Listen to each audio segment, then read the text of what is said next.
A ver, esto lo estamos estudiando muy a fondo, ¿vale? Puedes imaginarte que es clave.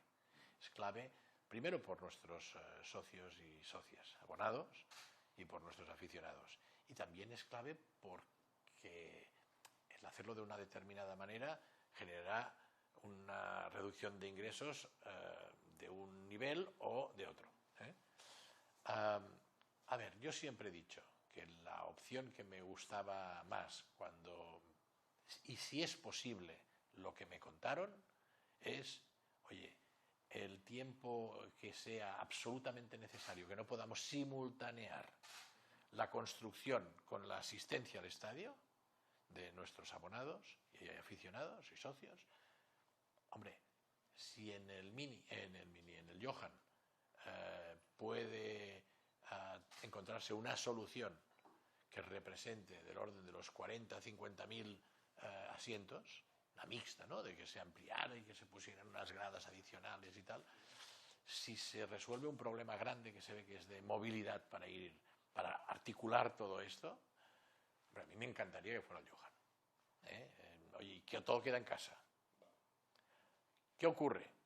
Que parece ser que, bueno, hay un grado de dificultad importante, pero bueno, no dejemos de estudiarlo, es lo que hemos dicho, estudiarlo. Si es factible, yo me inclinaría por esa solución de una temporada.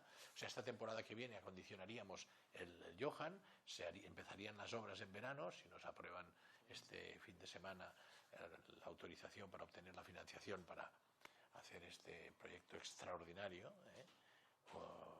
que representará el Espai Barça, es el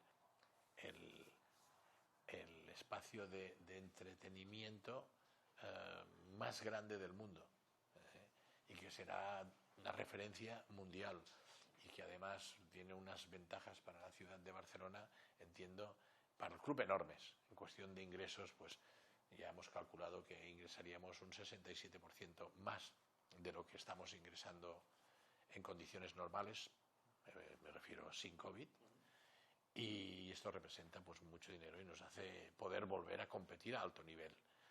Pero es que además para Barcelona habrá un antes y un después, porque tendrá un impacto que será, yo creo, similar al de los Juegos Olímpicos del 92, y además, pues claro, deslocalizamos los lugares de ocio de la ciudad, es desestacional, porque vendrá gente de todo el mundo durante todo el año.